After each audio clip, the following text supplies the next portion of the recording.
जय जगन्नाथ दर्शक बंधु।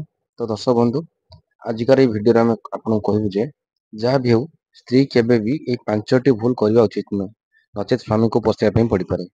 घर स्त्री को घर लक्ष्मी बोली कहुए और घर सुख समृद्धि घर स्त्री हाथ में ही रही है।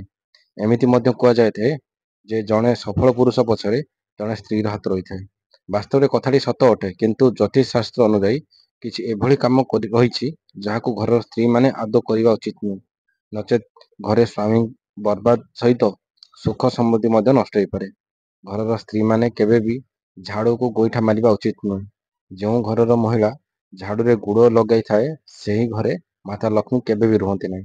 जो घरे महिला अईठा बासन को सेमिति रखती घर को संपूर्ण लक्ष्मी केवे आसी नथांती। घरे केवे अईठा बासन रखा उचित नुह। यह दारिद्रता एवं दुखर कारण होता है। विवाहित महिला मानक सबुठारु दामी स्वाग हेउची सिंदूर। तेणु केही भी विवाहित महिला निज सिंदूर फरुआ कहा सहित शेयर करने उचित नुह।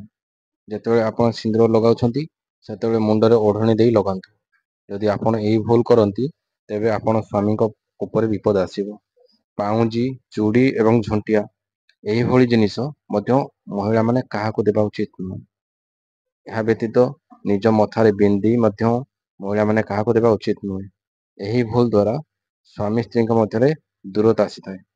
काजल किंबा लिपस्टिक भूल रे भी अन्य कौन महिला सहित शेयर करते ना नचेत स्वामी स्त्री मध्य दूरता आसी था। कहवाक गले महिला माने निजर श्रृंगार जिनिस अन्य महिला सहित शेयर करने उचित नुह। अनेक महिला खराब अभ्यास थाए एणु तेणु कथा शुणी एणे तेणे कहवा। यह द्वारा सर्वदा नकारात्मक शक्ति बा नकारात्मक ऊर्जा उत्पन्न होता है। नकारात्मक दाम्पत्य जीवन समस्या आनी था। तेणु उभय स्वामी स्त्री परस्पर मध्य बुझासुझा कर जीवन जापन आगक बढ़ा उचित। उभय मध्य कहीं जड़े भूल कले उभय को ताहार खराब परिमाण भोग्या पड़ता है। घर महिला सका विलंब उठिले ताहार खराब परिमाण स्वामी को भोग्या पड़ता है। तो बंधुगण आपन को जदि वीडियो भल लगी था तो लाइक निश्चित भाव करूँ।